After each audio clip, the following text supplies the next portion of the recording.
part-time job in the World Options Trading Program. And what we're really quickly going to talk about is what is more important to you, realized gains or paper gains. So if you're a trader, you're a long-term investor, I want to give you a really, really good understanding of realized gains or paper gains and how you may be confused, and not necessarily it's going to be your fault, but because of a lot of a miseducation in the trading communities about what is the difference between the two, to understand what may be important to you short-term and also long-term. So you may be asking yourself, well, what is the difference between realized gains and paper gains? And it's very, very easy.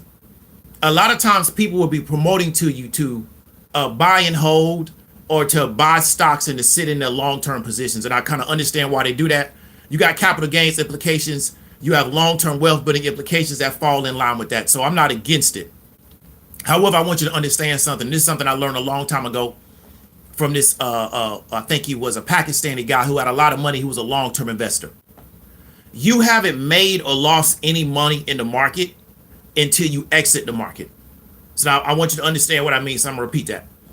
You have not made or lost any money in the market until you actually exit the market. So until you exit your position, you really have not made or lost any money. Okay? So what I want you to understand is that a lot of times we're made to believe that if you buy a particular security or you buy an asset and it's actually in the market, right? If the perceived value or the market value of the asset at that time goes up while you're still in the market, it means that you've made a gain. What I want you to understand is that you have not made a gain or a loss until you exit, right? You haven't made a gain or a loss until you exit. So let's say hypothetically, I buy NEO stock. So let's say I buy NEO stock at $20. And then over the course of the next 6 months, my one share in NEO stock goes up to $100, right? Well, I didn't make, what is that? I bought 20, went up 100. I didn't make any money on NEO stock. Why? Because I haven't left the market yet. So just because my trading account is showing that the actual market value or the market price of NEO stock at this current time is $100, and then it can show me a percentage increase, that's not really real, because what? I haven't sold the stock yet. So I don't know if I'm looking at my trading account or looking at my brokerage account and it's telling me that NEO stock is $100.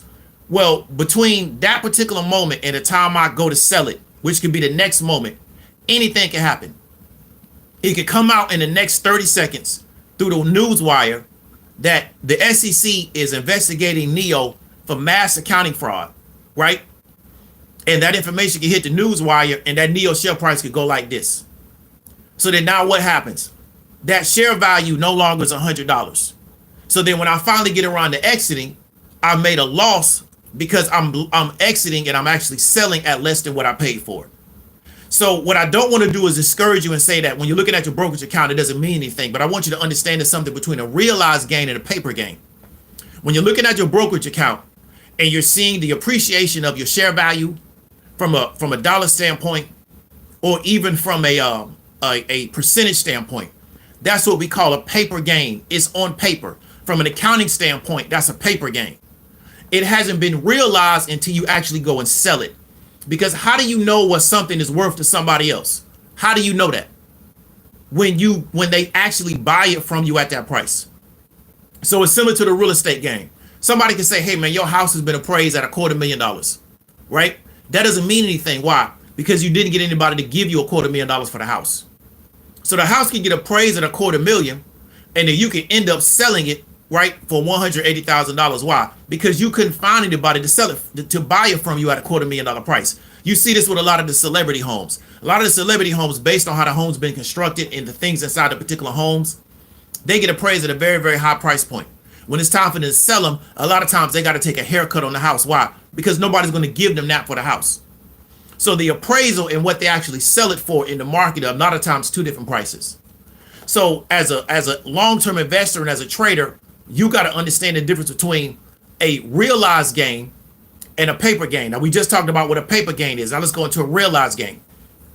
A realized gain is that when you have something that is in the market that you sell for a profit and then you exit the market with. So let's say the NEO stock, I bought it for 20, I sell it for 100, right? And then I exit the market. So when that money actually exits that NEO market, so when I sell those NEO shares, that money goes back to the cash inside my brokerage account. I've exited that particular market. That's a realized gain.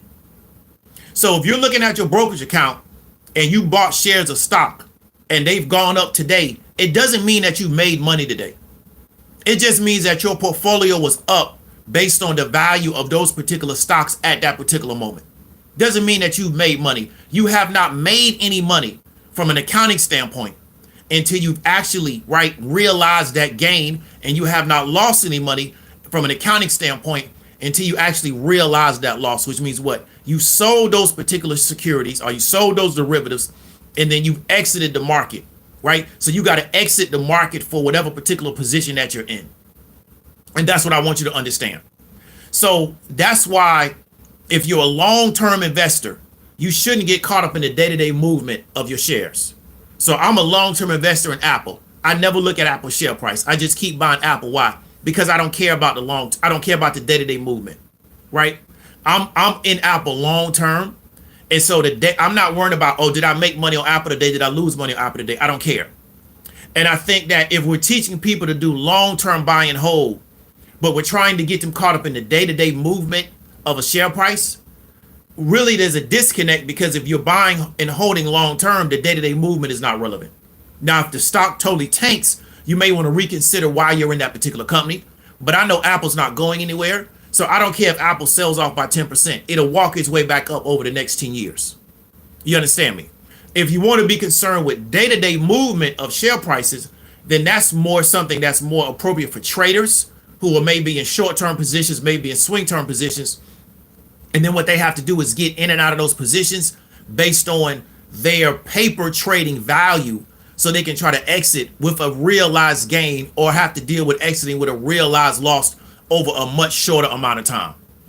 So what I want to really try to help you do is clear up some of this confusion about you making money in the market. You have not made any money in the market until you exit out of your position. You have not lost any money in the market until you exit out of your position. I was in ExxonMobil, I want to say last year around the same time. My ExxonMobil positions were negative based on where I bought that stock at. Those positions now are positive. Still don't mean anything because I haven't sold the stock yet. But I didn't trip when the positions were negative and say, hey, I'm going to take my money and put it all in EV companies. Why? Because I know that the way this particular society is set up, they're going to find a way to prop up oil, right? So I wasn't really tripping. And we see now over the past few weeks, they're looking for ways to prop up oil and make the oil price go up. You understand me? So that's what I want you to really understand. There's a difference between a realized gain and a paper gain.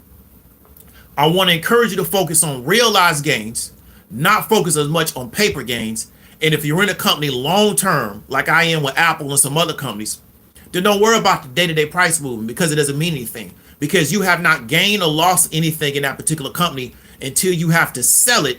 And then when you sell it, that's when you're going to figure out what's really going on, because you got to get somebody to buy it from you at a particular price. And then once you get somebody to buy it from you at that price, then you actually know where you're at, right? But if the market tanks tomorrow and all your positions turn red, you haven't lost money.